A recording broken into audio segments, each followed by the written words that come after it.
Opinion. What INSV Kaundinya actually stitches together, showcasing India's little discussed but long-standing maritime tradition, reached a nautical milestone with the launch of INSV Kaundinya at Karwar Naval Base in Karnataka last week. The recreation of an ancient Indian stitched ship as a joint venture between the Indian Navy and Ministry of Culture was discussed in a First Post article, Why Recreating a 5th Century Stitched Ship is as Important as Chandrayaan on September 23, 2023, but even the name has a story. Writers like Amitabh Ghosh, William Dalrymple, and Sanjeev Sanyal have dwelt on the Indian influence on the cultures of Southeast Asia thanks mainly to seaborne trade. But these are yet to become common knowledge in the way that, say, the life and times of Ashoka have in India. That is why the name Kaundinya is particularly apt for the stitched ship, as he was the first known Indian who sailed to Southeast Asia and ended up founding Cambodia's first Hindu kingdom. Kaundinya is thought to have hailed from India's east coast, probably somewhere in Ganjam district of Odisha or the adjoining Srikakulam district in Andhra, both of which were part of the ancient Kalinga kingdom and included the bustling Kalingapuram port. That is because Kaundinya is a gotra common to Brahmins in the southeastern Indian coastal region even today, indicating the ancient mariners' probable antecedents and reiterating Odisha's maritime legacy. The kingdom Kaundinya and Soma, founded nearly 2,000 years ago, is now referred to as Funan based on Chinese texts written over a millennium later, but contemporary Khmer sources cite names such as Shrestapura, Bhavapura, Vyadapura, and Anandathapura, pointing to its Indian Hindu links.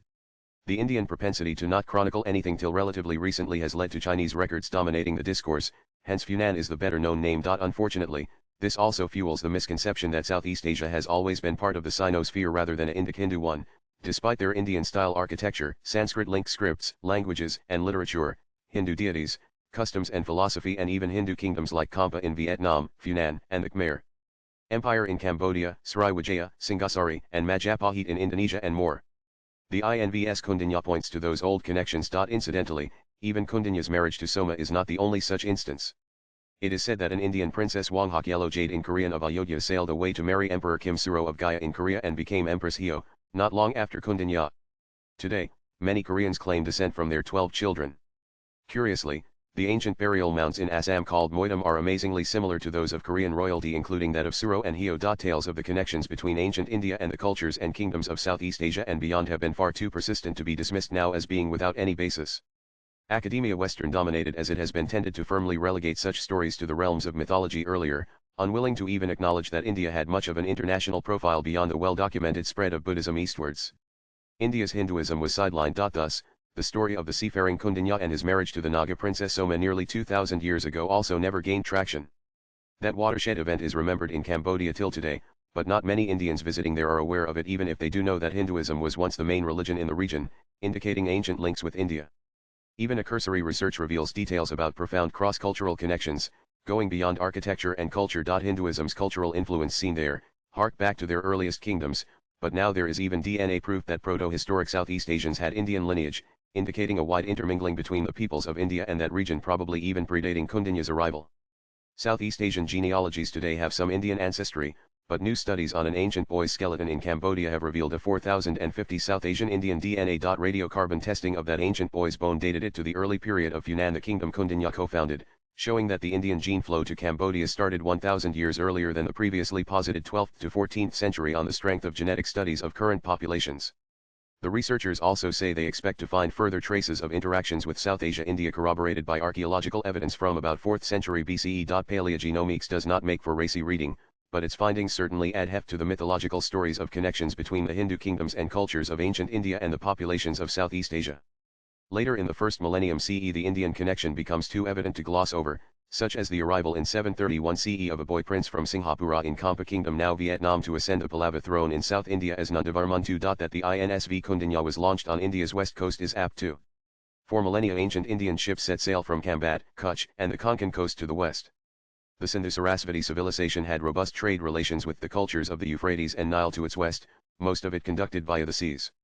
Harappan seals found at Dilmun, now Bahrain, attest to the fact that it was an entrepot for goods from India like lapis lazuli, carnelian, pearls, and ivory. And later, the Periplus of the Erythraean Sea mentions that cloths and precious stones, timbers and spices, particularly cinnamon and even iron, steel, skins and muslin, were transported from India mostly on Indian vessels and transshipped at Socotra Island or Cape Gardefui off the Horn of Africa from the 1st century CE onwards. Exploration of the huge Hawk Cave in Socotra has revealed many inscriptions more like graffiti really on its walls in ancient Brahmi script. Socotra is said to be derived from the Sanskrit name Dvipasukatara, island of bliss, or its Greek contraction Dioscorida. but the fact that there were many Hindus engaged in this trade is also underlined by their reverence for a deity named Sakotri Mata or Sakotar Ma, propitiated by the seafarers to protect them from being shipwrecked. Temples were dedicated to her in Gujarat and Sindh, not only as Sakotar Ma but also as Vahanvati, always depicted sitting in a boat. Coins of the Satavahana or Andhra dynasty 2nd century BCE to 3rd century CE featuring sailing ships that look astonishingly like the INSV Kaundinya point to the importance of maritime trade for that huge Hindu empire straddling the peninsula. They maintained many bustling ports including Badajoz, Sopara and Kalyan on the Arabian Sea and Guntasala and Makhilipatnam on east, trading with both Southeast Asia and the expansive Roman Empire to the west. Swipe left for next video. So, the good ship INSV Kaundinya stitches together the proto-history and history of maritime India, resurrecting not only the shipbuilding prowess of ancient Indians but also India's long-standing ties commercial and cultural down the millennia with the world. Later this year the wooden vessel will sail to Oman, retracing the route that other stitched Indian ships had made for centuries. May it always have fair winds and following seas, as the old nautical blessing goes. The author is a freelance writer. Views expressed in the above piece are personal and solely those of the author.